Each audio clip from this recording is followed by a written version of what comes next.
ኢንተርቪው ብቻ ሌላ ሰው ሳላማክር ሙሉ በሙሉ አመጋገቤን ኮምፕሌት ሊቀየርኩ በሶስት ወር ውስጥ እንግዲህ ወደ 20 ምናምን ኪሎ ቀነስኩኝ። የስ ወደ ሐኪሞቼ ተመልሼ ሄድኩኝ። የስ ስኳርም የለም፣ ግፊትም 120 በ80 ነው። ዩሪክ አሲድም ሌብል ይዟል። ኮሌስትሮል ምና ሁሉ ነገር አረንጓዴ ነው። የላቦራቶሪ ሪዛልት አንተም ታድሰሃል፣ አምሮብሃል፣ ቦርጭህም ጠፍቷል፣ ልጅ ሆነሃል። ምን አገኘህ አላሉህም? ሰው እያጠፋኝ ሰው ሁሉ ያጠፋኛል ሲያገኘኝ። አንተ አማራ ነህ ይሉኛል። በጣም ወፍራም ነበርኩ። አሁን ሸፒ ነኝ። ቁመት የወጣት ነው የምመስለው። ሆነሃል እንጂ መንገድ ሂጄ አይደክመኝም። ሆነሃል እንጂ ወጣት ነው የምመስለው ሳይሆን ወጣት ሆነሃል። ማን እንደዛ ነው የምንረዳው። ብዙ ነገር ዶክተር፣ ብዙ ነገር ነው የተስተካከለልኝ በዛ ኢንተርቪው ብቻ ማለት ነው። የስ እና ሰው ምክርህን እየሰማ ቢለወጥ ብዙ ይፈትናል። ማህበረሰቡ ይፈትናል፣ ቤተሰብ ይፈትናል፣ ማህበረሰብ ይፈትናል። እንጀራ ካልበላህ እንዴት ልኖር ትችላለህ? ዳቦ ካልበላህ ይላል። ከእንጀራና ከዳቦ ማግኘት ያለብኝን ኃይል ግን እኔ ከቬጂቴብል ከዚህ ከጥራጥሬው፣ ከምስሩ፣ ከአደንጓሬው፣ ከሽምብራው አገኛለሁ። የስ ስለዚህ አሁን ጤናማ ነኝ። ያንተ ምክር በመሰማቴ ጤናማ ነኝ። ለመመስከር ነው። ዋው ሶ ምግብህን ቀየርክ፣ እሱ ላይ ኤክሰርሳይዝ ጨመርክ። 1 ዓመት የምግቤን ከቀየርኩኝ በየቀኑ የ30 ደቂቃ ወክ አደርጋለሁኝ። የስ ምግቤ እንጀራ ዳቦ ምናምን በህልሜ ብቻ ነው የምበላው እንጂ አያምረኝም። አሁን የስ ውሃ በቀን 2 ሊትር እጠጣለሁ፣ ግድ ነው። ብዙም ስለማልንቀሳቀስ ከኪሎ ጋር አስልቼ እስከ 85 ምናምን ግራም ፕሮቲን ዴይሊ ግድ ነው አገኛለሁ። ቁመት ስንት ነው? አቤት ቁመትህ? 1 ከ70 ከፍ አርጋታ። 85 ግራም ያንሳል። ከፍ አርጋት። አዎ ከፍ አርጋት። ግራሟን ምናልባት ሜቢ በደንብ ተረድተህ ከሆነ 135 140 አካባቢ በቀን አርግ። የፕሮቲኑን ነው። አሁን 140 ግራም የስጋው ክብደት አይደለም፣ የአሳው ክብደት አይደለም አይደል? ታውቃለህ? ገብቶኛል። ሩብ ኪሎ ግራም ስጋ ወይ አሳ ወደ 60 ግራም አካባቢ ፕሮቲን አለው። እንደዛ አድርገህ አስብ። ሩብ ኪሎ ግራም በቀን ብትበላ 62 አለው ማለት ነው። አየህ? ያ ግማሽ ኪሎ ግራም ስጋ ወይ አሳ ወይ ዶሮ ስጋ መሆን ይችላል። ዘይቱን ሳታበዛ ጮማ ያልሆነ ቀይ ስጋ ካረካውን ኦልሞስት አየህ ወደ 125 አካባቢ ብድግ ያደርግሃል። ኦኬ ያን አድርገህ ዘን ቅድም ያልከውን ምስሩን፣ ባቄላውን፣ ቦሎቄውን ፕላስ ማድረግ ትችላለህ። እዛ ላይ እንቁላል አስኳል እያወጣህ መጨመር ትችላለህ። አይብ አለ እናንተ ጋር፣ አይቡን በደንብ እንጂ ማድረግ ትችላለህ። እሱ ላይ መስል ቢውልድ አድርገህ አሁን ገብቶሃል። ራስህን ከዚህ በኋላ ልክ ጡንቻ እንደሚገነባ ጉሩምሳ ሰውነትህን ገንባ፣ መኖሪያህን ገንባ። መስል ቢውልድ እያደረግ ኳሊቲ ፕሮቲኖችን እየበላ ከቀጠልክ ቅድም እንዳልኩ ስኳርህን ብቻ አይደለም የቀለበስከው አንተም እንዳልከንና ወጣት መምሰል ሳይሆን ወጣት ነው የሆንከው። ምንም ጥያቄ የለውም። ዩሪክ አሲድ ከፍ አለ፣ ጉበት ላይ ስብ ነበረ።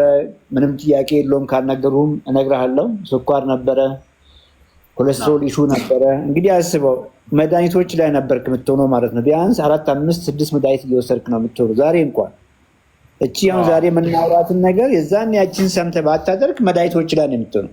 መድኃኒቶች ላይ ሆነህም ልክ ያኑ እየበላ ከበፊት በላይ በጣም እየፋፋ ሰውነት ግን እያለቀ አስብ እንግዲህ ጡንቻ እየሟሸሸ እርጅና እየፈጠነ መድኃኒቶቹንም እየወሰድክ የልብ ችግር ዜና ትሰማለህ፣ የኩላሊት ላይ ዜና ትሰማለህ አይደል? የስትሮክ ዜና ትሰማለህ። ከብዙ ነገር ነው የወጣው። ከነዛም ይልቅ በዚህ መሀል ይደክመሃል፣ ኢነርጂ የለህም፣ አቅም የለህም፣ ተነሳሽነት የለህም፣ ሙድ ራሱ ትክክል አይሆንም። ምን እንደው ብዙ ነገር እኮ ነው የሚሆነው በዛ መሀል እና ልክ ነው አልነበሩም አንተ ጋር አንድ ነገር ያልነገርኩ ምናልባት ስህተት ፈጥሬ ከሆነ ብዬ ነው። ዘይትና ጨው አልወስድም። ያው ምንም አይነት ቅባት አልወስድም። ለሰውነቴ የሚያስፈልገኝን ከአቮካዶ ትንሽዬ ለውዝ ወይም የተፈጨ ተልባ ኑግ፣ እሱን ነው ግራም ለክቶ እሱን ጠቀማለሁ እንጂ ቅባት አሳ ቀጥታ አለ። አሳ እናገኛለን እዚህ ተከዜ ቅርብ ስለሆነ አሳ በየት እናገኛለን። በኋላ ሌላ ስናወራ እንዳንረሳ ዘይት አቁመሃል። እንደሱን የነገርከኝ እያሰብክ ያለኸው ፋት ከሌላ ነገር አገኛለሁ፣ ከአቮካዶ አገኛለሁ፣ ከተልባ አገኛለሁ ነው ያልከው። በጣም ቆንጆ ምሳሌ ነው። እንግዲህ በየቀኑ የምንጮኸውም ይሄንን ለማስገንዘብ ነው። ማህበረሰባችንን ዘይት ምግብ ማብሰያ ሳይሆን ዘይትን ልክ ምግብ ማጣፈጫ አድርጎ ነው እንግዲህ ስጠጣ የሚውለው በወጥ ውስጥ አድርገው እንደምታውቀው። ቅቤ በተለይ ቅቤ ያለን ግንዛቤ ከፍ ያለ ነው።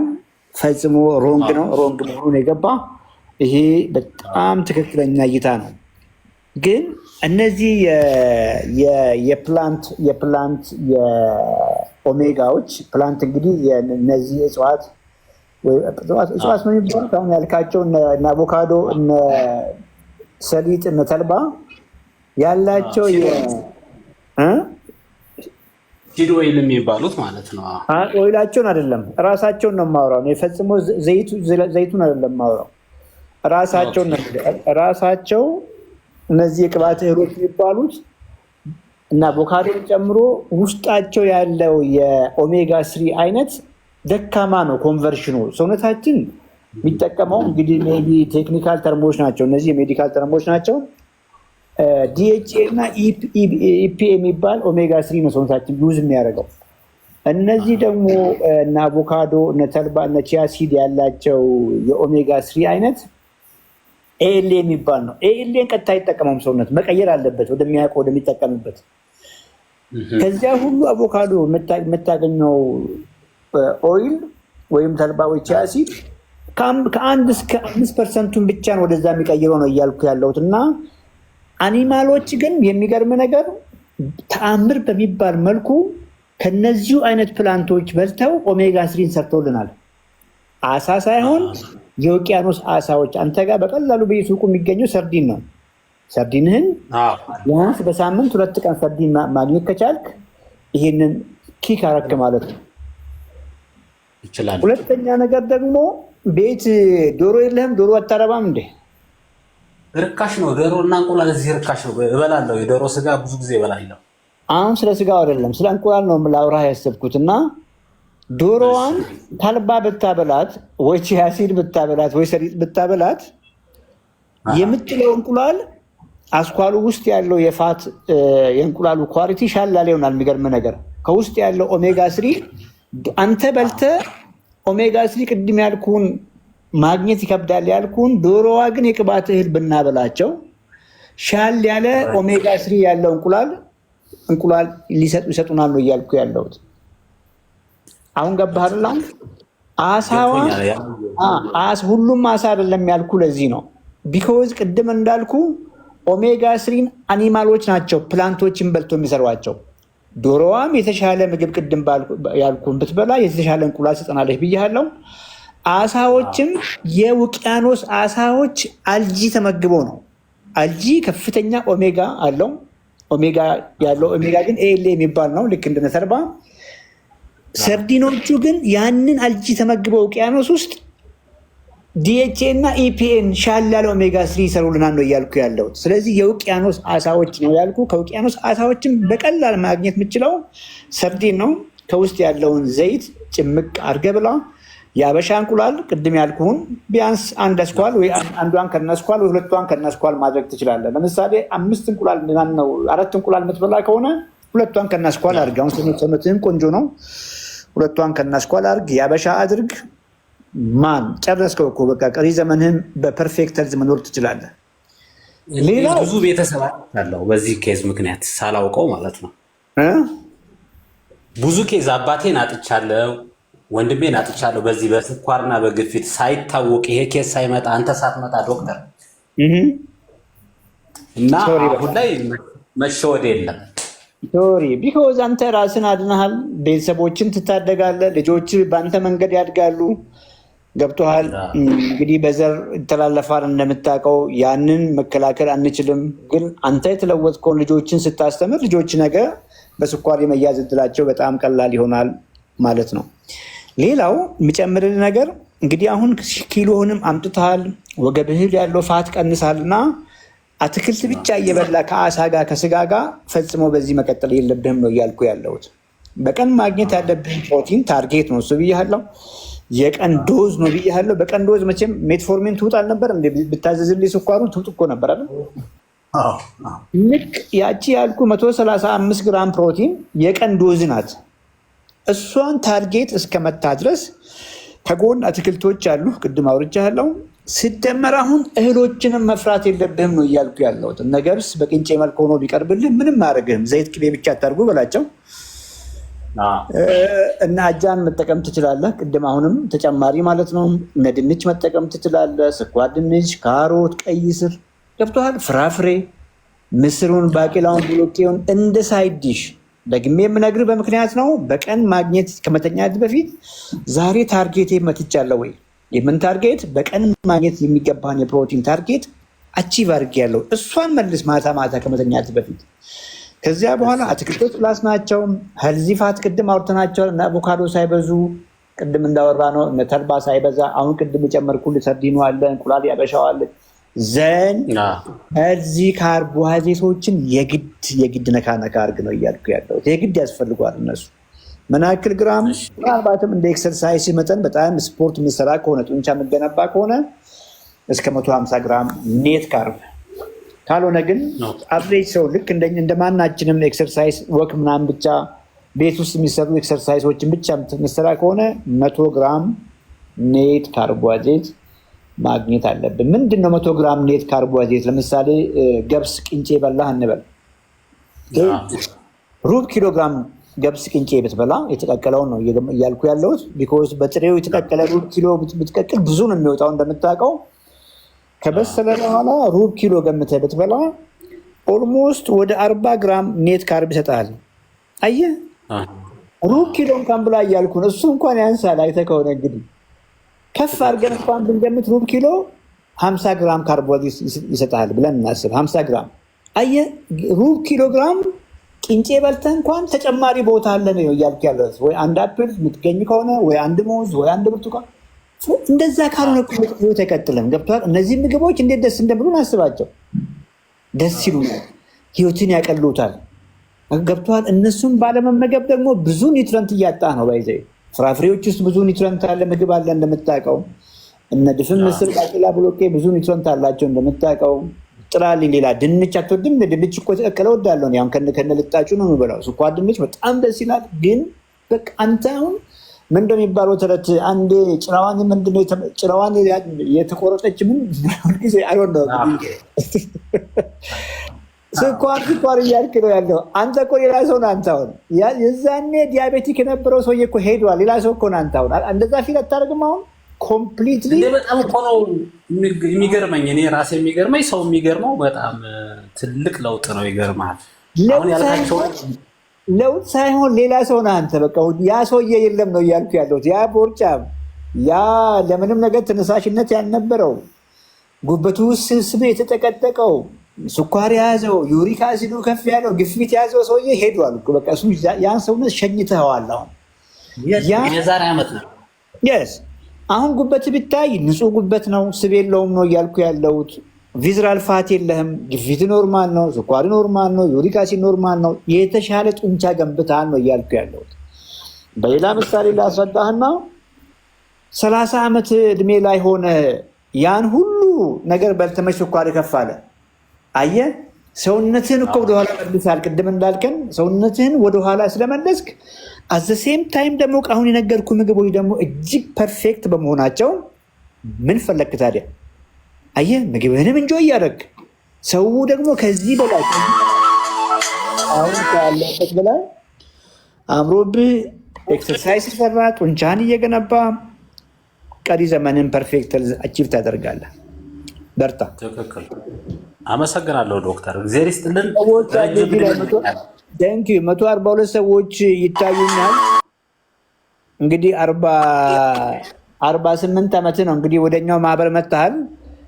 እርግጠኛ ነኝ ይህን ፕሮግራም የሚከታተሉ ሰዎች ደግሞ ዝም ብሎ ስራ የፈቱ ሰዎች ናቸው ብዬ አላስብም። የሆነ ነገር ግራ ገብቷቸው ነው ይህን ፕሮግራም የሚያዩት። ይህ ፕሮግራም መዝናኛ ፕሮግራም አይደለም። ምን ትላቸዋለህ አንተ? የሆነ ነገር በላቸው። አዎ እኔ እንግዲህ ለ47 ዓመት ያክል የተሳሳተ አመጋገብ ተከትዬ ለዚህ በሽታ ተዳርጌ ነበር እና የተመጣጠነ ምግብ ማለት ሰው ዴይሊ ኒድ አለው አይደል? እያንዳንዱ ሰው ፕሮቲን ይህን ያህል፣ ካርቦሃይድሬት ይህን ያህል፣ አትክልትና ፍራፍሬ ይህን ያህል፣ ቅባት፣ ጤናማ ቅባት ይህን ያህል እየተባለ ነው መበላት ያለበት። እሱን አሁን የገባኝ እኔ በህይወቴ የገባኝ እያንዳንዱ ነገር የምንበላው ነገር ሰውነታችን እንደሚፈልገው ልክ ነው እንጂ ስለ ራበን አይደለም። እኔ አሁን በቀን 3 ጊዜ እበላለሁ፣ ግን ስበላ ለክቸው ነው፣ ጠግቤ ነው የምበላው። ግን እንደ ምሳሌ ያህል ይሄ ትልቅ ካርቦሃይድሬት አልበላም። እኔ አሁን መቅመስም ካለብኝ መጨረሻ ላይ ነው። አሁን ሙዝ፣ ካሮት፣ ድንች፣ ቲማቲም ጀምሬያለሁኝ። አሁን ግን ከፕሮቲኑን ከበላውና ቬጂቴብሉን ከበላው በኋላ ነው እነዚህ እንትን ያላቸውን ነገሮች የምበላው እና ሰው ዝም ብሎ ያገኘውን ነገር መብላት የለበትም ብዬ ነው የምመክረው። እና መታደስ ይቻላል፣ መለወጥ ይቻላል አይደለ? ሜታቦሊክ ኢሹዎችን መዳን እንደ ሰው በገንዘብ እኮ መዳን የማይችለውን ነገር ነው። በዚህ በአንተ ምክር እኮ ሰው እየዳነ ያለው በገንዘብ የማናገኘውን ነገር ማለት ነው። ይገርማል። ሐኪሞች ራሱ እኔን እንትን ይሉኛል፣ የሆነ ይቃወሙኛል። ኖ መብላት አለብህ እንጀራ ባህላችን ምናምን። ከባህል ጋር አይደለም፣ ፕሮሰስ የሆነ ካርቦሃይድሬት አንብላ ነው። እና ሐኪሞቹ ሁሉ ይጣሉሃል። ይገርምሃል፣ አጌንስት ያደርጉሃል። ግን ልብ ያለው ይሰማል፣ ይለወጣል፣ ይድናል፣ ቤተሰቡን ገንዘቡን ያተርፋል ነው የማስበው። እንደ ጫወታ እናድርገውና እንግዲህ ገብስ ብላ አልኩ፣ ቅድም አይተህ ከሆነ ገብስ ቆሎ ብላ አልኩ፣ ንፍሮ ብላ አልኩ። ቅንጬ እንኳን ቢሆን ችግር የለውም ያልኩ፣ አይተህ ከሆነ ዘይት ቅቤ ያጨምር ነው ያልኩ። ምክንያቱም ቅንጬ ተደርጎ ከቅቤ ጋር እኮ ነው የሚመጣው እንደምታውቀው። አየህ ጤፋችን ለቆሎነት አይመችም አውቃለሁ፣ ለንፍሮነት አይመችም እያደላሁን ልክ ጤፉን እንደ ቆሎ ልክ ገብስ ቆሎ ምትበዛ ከሆነ ጤፉንም በቆሎ መልክ እኮ ቢሆን መብላት ይቻላል ነው እያልኩ ያለሁት። ትክክል። ገብስ በንፍሮ መልክ በቅንጬ መልክ እስከበላ ድረስ ጤፉንም በዛ ሌቭል እኮ ብናደርግ ችግር የለውም ነው እያልኩ ያለሁት። ባለቤት ይህን ፕሮግራም እየሰማች ከሆነ የጤፍን ዱቄት ሳይሆን ወፍጮ ቤት ሳይገባ እህሉን አብኪዩና ሞክሪ ውስጥ ይበላት ስለሚሆን ነው። የምሬን እኮ ነው የምልህ። አሁን ግንዛቤን ያጣ ነው እንዴ? ስለሚሆን እኮ ነው፣ መሞከር እኮ ነው። ትንሽዬ ምን 1 ኪሎ ግራም ጤፍ አትሞክሩም? እንደ አብኩና የቆሻሻ አለው ባይዘ አሁን እንደዚህ ዱቄት ሲሆን እንደምናየው አይደለም። እና በውሃ እጥብ አድርጋው ታየዋለች፣ እሷም ታውቀዋለች። በጣም አፈራለሁ እንግዲህ የኩኪንግ ባለሙያ አይደለሁም በእርግጥ ግን ተሞክረዋል። እኛ ቤትም ሞክረናል።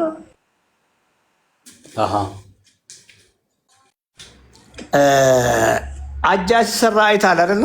ኖርማል አጃ ሲሰራ ያው የፈላ ውሃ የጨመሩ ምናምን ነው። ጤፍም ልክ እንደዛ ይሆናል። እንደዛ ተደርጎ ውሃ ሳይበዛ ክድን ተደርጎ ለ10 ደቂቃ ምናምን ሆኖ ቆንጆ ልክ እንደ አጃ መሆን ይችላል። የሚገርም ነገር ሙሉ በሙሉ እህሉ ከውስጥ ይወጣል። ጀስት ሳህን ላይ በቆየ ቁጥር ሙሉ በሙሉ የጤፍ ዱቄት ነው የሚመስለው ነው እያልኩ ያለሁት። እንጀራም ሲሆን አንተ የምታስበውን የሆነ ፍሬ ነገር ከውስጡ የሚታይ ፍጥጥ ብሎ የሚወጣ ነው እየመሰለ ያለው አይደለም። ስለዚህ አሁን ካርቦሃይድሬት አይደለም እንኳን እያወራን ያለ ነው። እንጀራ ኳሊቲ ካርቦሃይድሬት አይደለም። ልክ እንደዛ ሁሉ የስንዴ ዳቦም ዳቦ በመሆኑ ወፍጮ ቤት በመግባቱ ኳሊቲ ፕሮቲን አይደለም። የገብስ ዳቦም ልክ አሁን በነገርኩ ምክንያት ኳሊቲ ካርቦሃይድሬት አይደለም። ጎመን ግን ኳሊቲ ካርቦሃይድሬት ነው። አየህ አይደል? አሁን ብርቱካን ኳሊቲ ካርቦሃይድሬት ነው። ጁስ ግን ኳሊቲ ካርቦሃይድሬት አይደለም። ድንች ቀቅለ ነው ከነልጣጩ ጥብ አድርገን ስንበላ ስኳር ድንች፣ ካሮት፣ ቀይ ስር ኳሊቲ ካርቦሃይድሬት ነው። የካሮት ጁስ ስንጠጣ ግን ኢስኖት የቀይ ስር ጁስ ስንጠጣ ትክክል አይደለም ነው እያልኩ ያለው። ድንች ቺፕስ አድርገን ስንበላ ኮምፕሊትሊ ሌላ ሰብስታንስ ነው እያልኩ ያለው። ትክክል ፋይበሩን ስለምናበላሸው የስ አንድ ፋይበሩን ነው የምናበላሸው። ስኳሩ ደጅ ነው ያለው። በፍጥነት ወደ ሰውነት የሚቀየረው ፋይበሩ አለ እኮ። ጤፍ ፋይበር አለው እኮ ይለዋል። ያ የዛ የጤፍ እህል ሳይፈጭ በፊት የነበረው የፋይበር ስትራክቸር እና በከፍተኛ ሙቀት በከፍተኛ ሜካኒካል ፎርስ የተቀጠቀጠ ፋይበር ኔቸሩ አንድ አይደለም። እህሉን ቀጥታ ቀቅለ ስትበላ ቀስ ብሎ ነው አየር ስኳሪ ሰውነት ላይ የሚገባው። ቀስ ብሎ ነው ሰውነት ላይ የሚገባው። ቀቅለ ስትበላው ምን ያክል ነው የምትበላው? ማን ንፍሮ አርግና እስቲ ብላ ስንዴን ቀቅለ ምን ያክል ነው የምትበላው? ከውሃው ውሃ ስለመጠጠ ትንሽ በልተህ እኮ ስቶፕ ነው አቁም ነው የምልህ። እንጀራ አድርገውና ወይ ዳቦ አድርገውና ያንን ስንዴ ቀጥቅጠው ምን ያክል እንደምትበላ አስብ። ብዙ ትበላለህ። አየህ ብዛቱን ነው እያልኩ ተገደህ ትበላለህ ብዙ። እንጀራም እንደዛው። እንጀራውን ደግሞ ምንበላው ባዶውን ነው እንዴ? አያረላውን ኮምቢኔሽኑን በሽሮ ነው ምንበላው። ሽሮ እንኳን ባዶ ነው እንዴ? አይደለም። ብዙ ዘይት ቅቤ ገብቶበታል እኮ ማን ሄዶ ዕዳ ውስጥ አየህ፣ ብዛቱ ይጨምራል፣ ስትራክቸሩ ይቀየራል። ቶሎ በጣም እንድንወደው በብዛት በፍጥነት እንድንበላው ይሆናል። ልክ ሰውነታችን ውስጥ ገባም እንዳልኩ ደጅ ያለ በፋይበር የታጨቀ አይደለም። ወዲያ ስኳራችን ያዛባል። በሚፈጭበት ጊዜ ደግሞ ብዙ ኒውትረንት አጥቷል። በዚያ ሙቀት የሚገርም ነገር ብዙ ነገር ዲኔቸርድ ሆኗል። እና ያን ግንዛቤ ሰዎች ማግኘት መቻል አለባቸው። እንበልና አሁን በቀን ማግኘት ያለብህን ኳሊቲ ፕሮቲን አልኩን አቺቭ አደረግ፣ ቬጅቴብልህን በላ፣ ሌላም አደረግ፣ ኤክሰርሳይዝ በደንብ እየሰራ ነው እንበል። ምን ያደርጋል? እንጀራ አንድ ቁርጥ እስቲ አማረኝ ብለህ ብትበላ ይገልሃል እንዴ? አይ አይደለም፣ ዋና ምግብ አይደለም። አሁን ጥግብ ብለሃል ኦልሬዲ። አንድ ቁርጥ እንኳን አምሮ ብትበላ ከዛ በላይ ትበላለህ እንዴ? አትበላም። በፊት በነበረው አመጋገብህስ ቁርስ ላይ እንጀራ በወጥ ያው ፍርፍሩን ወጥ ነው ብዬ ነው ዘይት ቅቤ ያለው። ምሳም ላይ እንጀራ በወጥ መጠን ውስጥ በጣም ብዙ መክሰስም አልጠግብም ነበር። እንጀራ በልቼ አልጠግብም ነበር። ወዲያው ነበር። አሁን እኮ ሰው ኮንቴክስት ነው ያጣው። ገብቷል? እንጀራ መጥፎ ነው እንደሱ አይደለም። ኮንቴክስቱን ነው መያዝ ያለብን። የዛሬ ዓመት ብታወራኝ ፈጽሞ ስለ እንጀራ አላወራህም። ኔቨር ነው የምልህ። አታስበው ነው የምልህ። ፍራፍሬ አታስበው ነው የምልህ አይደል? የዛሬ ዓመት ቢሆን ጥራጥሬ አታስበው፣ ድንች፣ ስኳር፣ ድንች። አሁን ኮምፕሊትሊ ሌላ ሰው ነህና ያ ሲሆን የምግብ ምርጫህን አውቀህ በፍሪደም መኖር ትችላለህ። ይህንን ነው እንግዲህ በየቀኑ ስናወራ የምንለው እና እድሜ ልክ የማይነኩ ምግቦች ሲሆኑ ምንም ችግር የለውም። ዛሬም ምሳዬን ባለቤቴ ጋር የሆነ ቦታ ነበርን። አዘኢንድ ያው ምግቤን አይተዋል፣ ታየዋለህ ብዬ አስባለሁ። ይህን ፕሮግራም የሚያውቁ ሰዎችም ያውቃሉ። የሚቀጠቀጠውን ከቀጠቀጥኩ በኋላ የሚቀጠቀጠውን እንግዲህ ታውቀዋለህ። ከሱን አቺቭ ካረኩ በኋላ ዳቦ አንስቼ በልቻለሁ። ሌላም ነገር እና በዛ መልክ አንደርስታንድ አድርግ።